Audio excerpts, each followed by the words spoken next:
هكذا أنا أضحك بصدق وأحب بصدق وأحزن بصدق.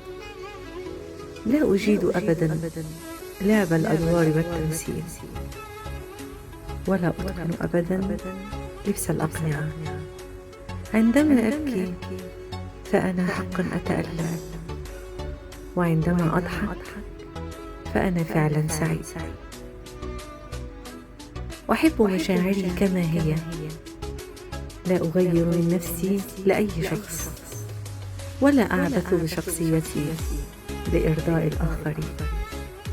هكذا أنا.